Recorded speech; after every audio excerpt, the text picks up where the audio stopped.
E essa reforma trabalhista no país vizinho vai em sentido contrário ao que está sendo discutido nesse momento aqui no Brasil, ou que vai começar a ser discutido com mais engajamento agora com a retomada dos trabalhos no Congresso Nacional, que é o fim da escala 6x1. Nós vamos entender por que os dois países estão vivendo momentos tão distintos, tão diferentes, Lívia, com a Juliana Inhas Kessler. Ela é professora de economia do INSPER, aqui em São Paulo. Bem-vinda e bom dia, Juliana. Bom dia, Lúcio. Bom dia, Lívia. Bom dia a todos que nos assistem. É um prazer conversar com vocês. Juliana, como é que você entende essa flexibilização das regras trabalhistas na Argentina e por que são tão diferentes do momento que o Brasil está vivendo hoje? Lúcio, o que a gente tem, na verdade, são economias que estão em momentos diferentes, como você mesmo muito bem citou. A economia argentina vem de crises repetidas, né? De um processo que tinha uma inflação muito alta, cedeu, mas a inflação ainda é um ponto importante, questões fiscais sérias, né? Uma economia que cresce muito pouco, uma economia que sofreu, né, muitas modificações ao longo do tempo. Então, é uma economia que hoje precisa reativar o seu setor produtivo, diferente do que acontece no Brasil. O Brasil hoje tem uma economia que precisa ainda assim crescer mais, tem suas questões internas, suas questões domésticas, mas a gente tem uma empregabilidade alta, a gente está numa mínima de taxa de desemprego. Então, a discussão na Argentina hoje é como a gente faz para a economia voltar a crescer, como a gente reativa essa economia e, claro, o mercado de trabalho é um dos pontos importantes dentro dessa história. Do lado brasileiro, a nossa discussão hoje não está em como ativar a economia. A gente precisa, claro, resolver problemas estruturais. A questão fiscal, ela continua sendo realmente um problema sério aqui, mas hoje o nosso principal debate tem sido, olhando para o mercado de trabalho, como a gente gera qualidade no emprego, né? Como a gente consegue melhorar condições, tornar a empregabilidade, né, e as condições de trabalho mais próximas àquilo que a gente acha que socialmente elas devem ser. Então é por isso que a gente tem direcionamentos tão opostos, né? A Argentina hoje busca formas de reativar a economia e é óbvio, né? Um caminho muito claro é deixar o mercado dessa forma um tanto mais liberal, talvez alguns pensariam assim, mas com regras mais flexíveis, tentando reduzir custos, elevar a possibilidade de empregabilidade, né? Gerar, inclusive, como você também muito bem mencionou há pouco, espaços para uma maior formalização dentro da economia argentina, que hoje sofre com uma informalidade muito grande, diferente do que acontece aqui no Brasil, que a gente pensa em formas de melhorar a qualidade de vida desse trabalhador que hoje está empregado, né? E que precisa ter mais qualidade de vida, mais saúde para aumentar a produtividade. Para a gente hoje, essa é a pauta central. Como a gente faz para aumentar a produtividade? E aí, eu queria até que a gente se desdobrasse um pouco mais aqui, Juliana, nesse debate sobre a escala de trabalho. Porque aqui no Brasil a gente vai ver um Congresso Nacional se mobilizar muito nas próximas semanas, pelo menos é a expectativa, para a redução de jornada para o fim da escala 6x1. Há vários projetos tramitando no Congresso Nacional que propõem medidas diferentes, cada um tem uma proposta diferente de redução de jornada, redução de horas talvez, mas não necessariamente de jornada. E aí o governo federal também está engajado nessa pauta, porque há uma intenção de tornar esse fim da escala 6x1 como uma das bandeiras do governo atual nessa campanha à reeleição do presidente Lula. Ontem, a ministra de Relações Institucionais, a Gleisi Hoffmann, entrou nesse debate nas redes sociais, fez uma publicação defendendo um estudo divulgado pelo IPEA, que confirmou, segundo essa publicação dela, que a economia do país é plenamente capaz de absorver o impacto da redução de jornada para 40 horas semanais. Hoje, 44, proposta que o governo defende, redução para 40 horas semanais, com o fim da escala 6x1. E aí ela traz várias outras informações, lembrou, inclusive, a redução de jornada no passado de 48 para 44 horas atuais, na Constituinte, que não teve nenhum impacto negativo sobre o emprego, assim como agora o cálculo que se faz é de que haveria com essa redução de jornada para 40 horas, uma perda inferior a 1% né, no custo operacional, né, uma redução, seria uma perda inferior a 1% em relação a esse custo operacional, segundo esse estudo.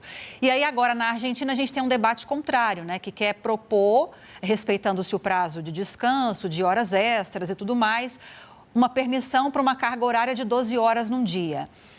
Queria entender um pouco sobre esses universos, traçando um paralelo, se faz sentido essa diferença de abordagens. Olha, Lívia, faz sentido quando a gente pensa, claro, como eu mencionei, no momento em que as economias estão, né?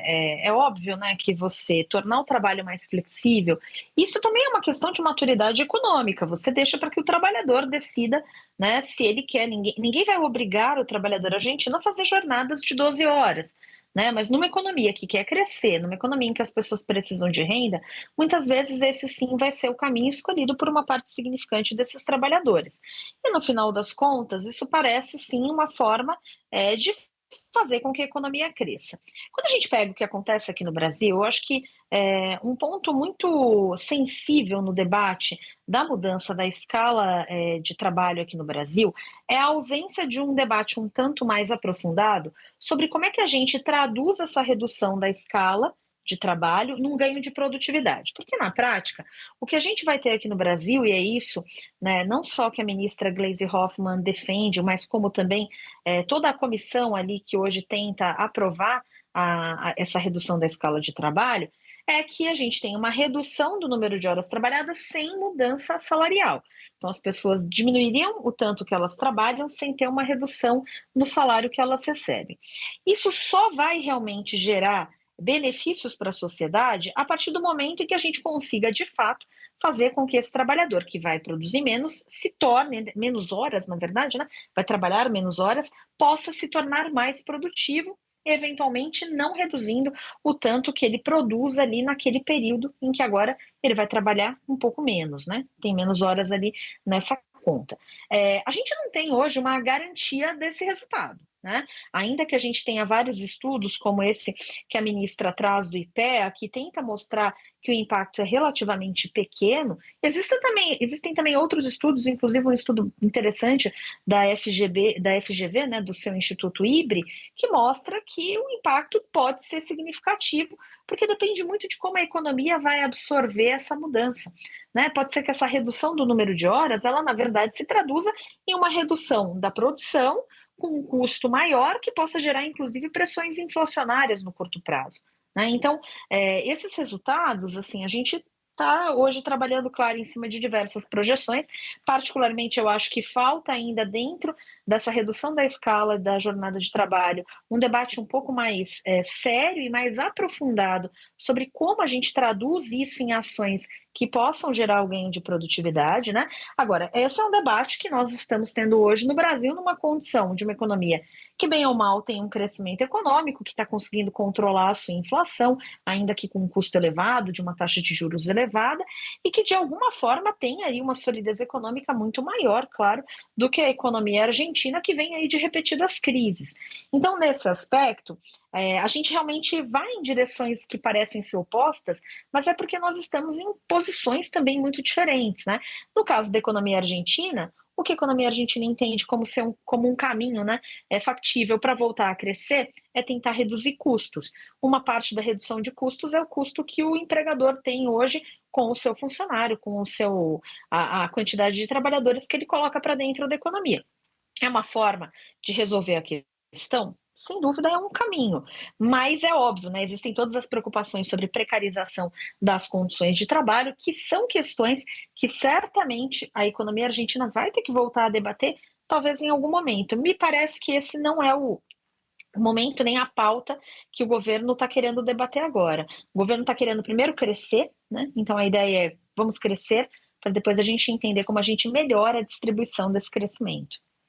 Eu queria voltar nessa comparação entre as economias do Brasil e da Argentina, porque eu cresci, né, vendo essas comparações. Na minha época de criança, adolescente, a economia da Argentina era muito mais pujante que a brasileira. E depois de um tempo para cá, essa situação se reverteu. Em relação às leis trabalhistas, elas são mais ou menos estabelecidas no mesmo período, né, na Argentina com o Perón e no Brasil com Getúlio Vargas. Mas a impressão que eu tenho é que o Brasil foi se modernizando, as leis foram sofrendo algumas reformas, né?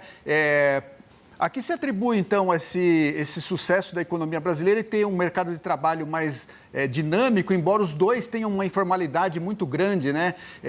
A senhora acredita que o que o Brasil precisa para reduzir a informalidade e a Argentina vai conseguir fazer isso com essa reforma?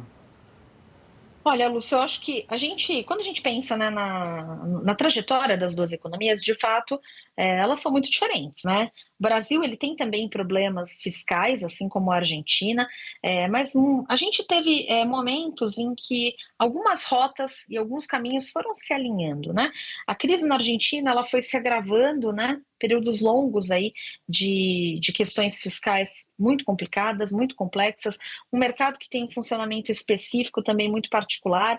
Então, isso tudo fez com que as crises na Argentina fossem se aprofundando. O crescimento na Argentina durante muitos períodos foi muito prejudicado, inclusive com persistências inflacionárias muito severas, muito difíceis.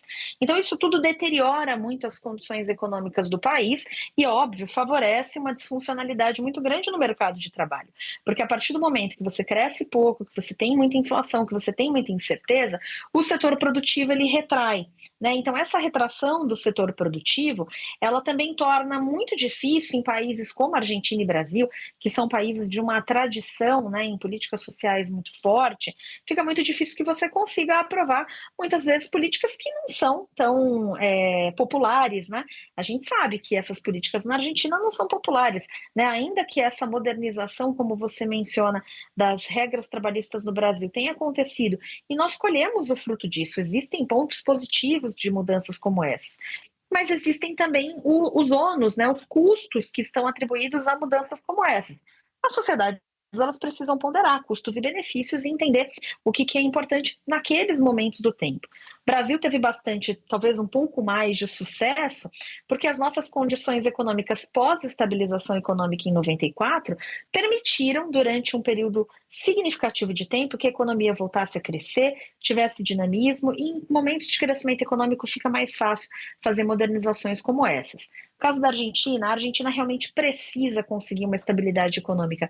Esse é o caminho para que ela consiga, de fato, ter uma economia mais sustentável, mais sólida, mais próspera.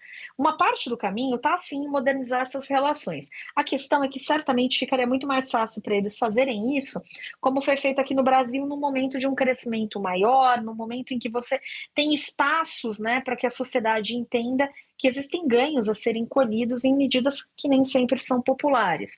A Argentina parece não ter muito tempo para esperar esse momento de maior estabilidade para fazer as mudanças. Então, parte das mudanças, claro, vão vir aí, os resultados devem vir dessas mudanças trabalhistas. Aqui no Brasil, essa modernização, claro, ela continua acontecendo, mas é sempre importante a gente lembrar que momentos onde a gente tem uma economia um tanto mais frágil, e nós já passamos por momentos assim, e não faz tanto tempo, fica muito mais difícil aprovar coisas dessa forma. Aqui a gente provavelmente vai ter sucesso tentando cada vez mais debater essas questões, mas isso também está muito condicionado ao crescimento da economia.